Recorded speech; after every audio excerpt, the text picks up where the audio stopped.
लखनऊ में आपको बताते चले कि अपनी जनता पार्टी के राष्ट्रीय अध्यक्ष स्वामी प्रसाद मौर्य का एक बड़ा ऐलान देखा गया और इस ऐलान के बाद उन्होंने ये बताया है कि किस तरह से वो एआईएम के साथ मिलकर चुनाव विधानसभा का लड़ने वाले हैं। एआईएम के साथ नया गठबंधन बना हुआ है और इसके साथ साथ दोनों दल साझा मुद्दों पर चुनाव लड़ेंगे।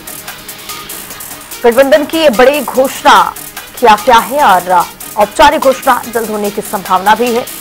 ये कहा क्या है स्वामी प्रसाद मौर्य की ओर से अब एआईएम के साथ बिहार विधानसभा चुनाव लड़ेंगे। एआईएम के साथ नया गठबंधन बना है और दोनों दल साझा मुद्दों पर चुनाव मिलकर लड़ेंगे। गठबंधन की औपचारिक हालांकि घोषणा जल्द होने की संभावना है, लेकिन अभी हुई नहीं है। अपनी जनता पार्टी के राष्ट्रीय अध्यक्ष स्वामी प्रसाद मौर्य का ये बड़ा ऐलान देखा क्या।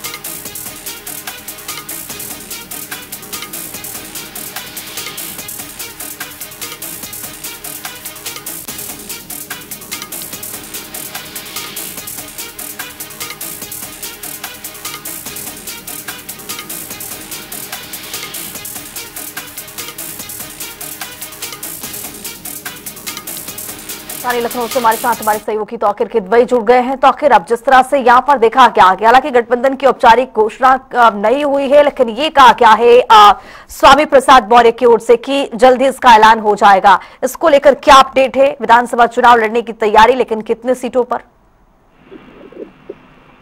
देखिए, फिलहाल अपनी जनता पार्टी के जो राष्ट्रीय अध्यक्ष हैं स्वामी प्रसाद मौर्य, उनकी मुलाकात एमआईएम की जो चीफ है बिहार के अख्तरुल इमान, उनके साथ हुई है और ये समीकरण लगभग तय भी माना जा रहा है कि ये दोनों दल एक साथ नजर आएंगे बिहार के चुनावी रण में। इसके अलावा कई ऐसे दल और हैं जिनके साथ भी ये संगठन बन सकता है। एक नया मोर्चा तैयार करने की कवायद है, जिसमें ओम प्रकाश राजभर, क्योंकि वो भारतीय जनता पार्टी से नाराज चल रहे हैं, उन्हें जब इस तरह से मौका नहीं मिला, यानी कि बिहार सीट शेयरिंग में जब उनको मौका नहीं मिला, तो वो भी एक नए समीकरण की तलाश में है। तो माना जा रहा है ओम प्रकाश राजभर भी इस समीकरण का हिस्सा हो सकते हैं। तो फिलहाल अभी इंतजार करना होगा। माना जा रहा है कि कई दल अभी इस समीकरण में नजर आएंगे। जी तो फिर, लेकिन अब जिस तरह से ये विधानसभा चुनाव लड़ने की तैयारी, चूंकि ये देखा गया कि एआईएम बहुत दिन से आरजेडी से बातचीत करने के लिए, महागठबंधन में शामिल होने के लिए एआईएम के नेता बहुत ललायित थे, लेकिन ये देखा गया कि वहां पर शामिल होते हुए नजर नहीं आए। लेकिन क्या अब एआईएम और जिस तरह से यहाँ पर स्वामी प्रसाद मौर्य की तरफ से ऐलान किया गया है कि चुनाव लड़ेंगे, इसको लेकर क्या लगता है कि ये गठबंधन एक बनता हुआ दिखाई देगा? क्या विधानसभा चुनाव एक साथ लड़ने की तैयारी है? जी बिल्कुल। देखिए, जिस तरह से ये दल एक साथ आ रहे हैं, सब एक दूसरे से नाराजगी दिखा रहे हैं, तो ये माना जा रहा है कि भविष्य में जो ऐसे कई छोटे छोटे दल हैं जिनको संगठन में अगर जगह नहीं मिलेगी तो वो एक नए मोर्चे की तलाश में होंगे। ऐसे में अभी सीट शेयरिंग फॉर्मूले के बाद भी ये माना जा रहा है कि कुछ नाराजगी देखने को मिलेगी। जो बड़े दल हैं उसके भी कई नेता छिटक के ऐसे छोटे दलों के साथ आकर चुनावी मैदान में नजर आ सकते हैं।